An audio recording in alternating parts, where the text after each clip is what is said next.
सास का घूंघट पार्ट 2। पिछले अंक में हमने देखा कि देविका अपने ससुराल में हर गलत बात का विरोध करती, तो उसकी वजह से देविका पर उसके ससुराल वाले बहुत अत्याचार करने लगे। एक दिन देविका ने सचिन से कहा, सचिन, मैं तुम्हारे घर में नहीं रह सकती, तुम मुझे आज ही मेरे घर शहर भेज दो, मैं अपने मम्मी पापा के पास रहूंगी। क्यों देविका, तुम शहर क्यों जाना चाहती हो? यहाँ तुम्हें किस बात की परेशानी है? किस बात की परेशानी नहीं है सचिन, तुम्हारे घर के आदमी औरतों के साथ जानवरों जैसा व्यवहार करते हैं, मैं ऐसे माहौल में नहीं रह सकती। देखो देविका, तुम्हें यहीं रहना होगा। तुम्हारी शादी मुझसे हो गई है, अब मैं तुम्हारा पति हूँ और यही तुम्हारा घर है। अच्छा, तो तुम्हें याद है कि मैं तुम्हारी पत्नी हूँ? जब तुम्हारे पिताजी और चाचा जी मुझे एक एक हफ्ते के लिए कमरे में बंद कर देते हैं, तब तुम्हें क्यों याद नहीं आता कि जो औरत कमरे में बंद है वो तुम्हारी पत्नी है? जब तुम्हारे जीजाजी और भाई मुझसे बदतमीजी से बात करते हैं, मुझे खाने के लिए कुछ नहीं देते, तब भी तुम्हें याद नहीं आता कि मैं तुम्हारी पत्नी हूँ? देखो देविका, तुम बेकार की बातें मत करो। तुम यहाँ ढंग से रहोगी, सबकी बात मानोगी, तो कोई तुम्हें कुछ नहीं कहेगा। इस तरह जानवर की तरह रहना, ढंग से रहना है तो सॉरी सचिन, मैं नहीं रह सकती, मैं आज ही अपने घर जाऊंगी। ये बोलकर देविका अपना सामान पैक कर लेती है और घर से जाने लगती है। सचिन भी उसके पीछे पीछे चलता है और उसे समझाने की कोशिश करता है। जब ये सब जोगिंदर ने देखा तो बोल पड़ा, बहू, यह सब क्या हो रहा है? कहाँ जा रही हो? सचिन, बताओ अपने पिताजी को कि कहाँ जा रही हूँ मैं। तुम्हें शर्म नहीं आती अपने पति का नाम लेते हुए? मैं अपने पति का नाम ले रही हूँ, इसमें आपको क्या परेशानी है? आपका नाम तो नहीं ले रही हूँ ना? देविका, ये किस तरह से बात कर रही हो तुम पिताजी से? जिस तरह से करनी चाहिए उस तरह से कर रही हूँ बात।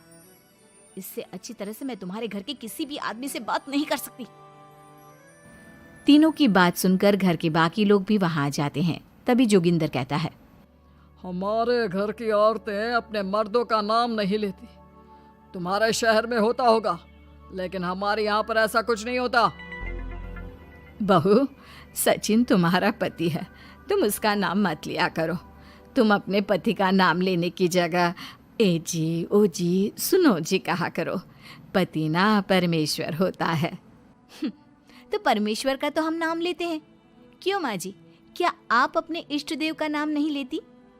माँ जी, ये सब इन पुरुषों के बनाए तौर तरीके हैं, औरतों को दबाने के लिए। ये बेशर्म लड़की ऐसा नहीं सुधरेगी। ये हमारे घर की औरतों को भड़का रही है। सचिन, तुम इसे चुप कराओगे या फिर मैं करूं? नहीं नहीं पिताजी, मैं अभी समझा देता हूँ। चलो देविका अंदर, और कितना तमाशा बनाओगी मेरा। सचिन, मैं अंदर नहीं बाहर जाऊंगी, अब मैं यहाँ नहीं रह सकती। देविका की बात सुनकर महेंद्र कहता है, भाई साहब, ये लड़की इस घर से और गांव से बाहर ना जानी चाहिए, नहीं तो हमारे घर और गांव की औरतें भी ऐसी ही हरकतें करेंगी, वो भी मर्दों के खिलाफ बगावत करेंगी। और मैं भी देखती हूँ कि मुझे घर से बाहर जाने से कौन रोकता है। बहू, इनसे बहस करने का कोई फायदा नहीं, तुम अंदर चलो। इस गांव के मर्दों के अंदर बहुत अहंकार भरा हुआ है। देविका किसी की बात नहीं सुनती और अपना सामान उठाकर घर से बाहर जाने लगती है। तभी वहां मोहन और कल्याण आते हैं। कल्याण देविका के हाथ में से उसका सूटकेस छीन लेता है और मोहन देविका को जोरदार थप्पड़ मारता है। देविका का सर दीवार में लगता है और वो बेहोश हो जाती है। देविका, देविका तुम ठीक तो हो? भैया, आपकी हिम्मत कैसे हुई मेरी पत्नी पर हाथ उठाने की?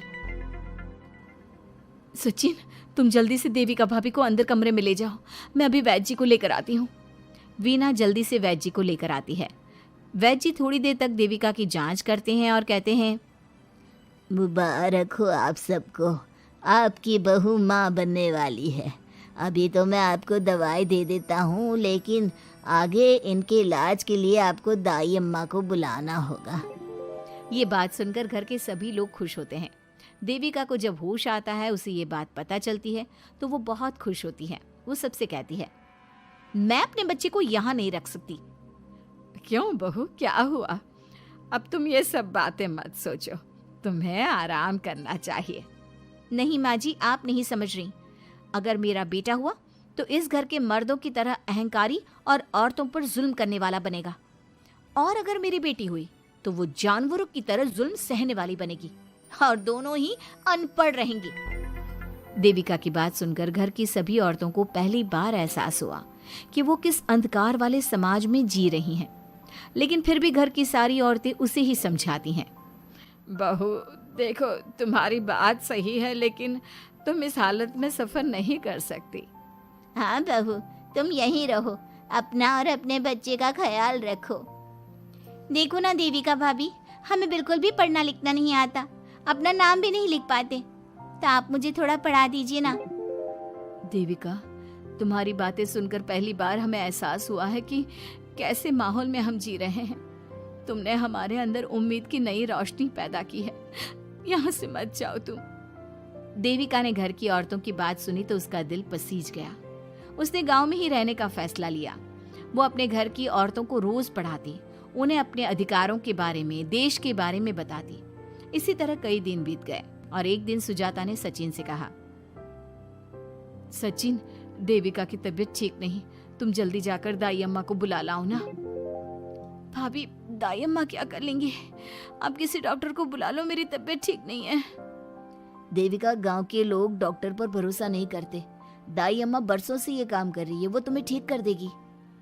सचिन, तुम्हारे घर वाले अनपढ़ हैं, तुम तो पढ़े लिखे हो ना, देख नहीं रहे मेरी हालत क्या हो रही है। तभी तो बोल रहा हूँ, समय बर्बाद मत करो, मैं अभी आता हूँ।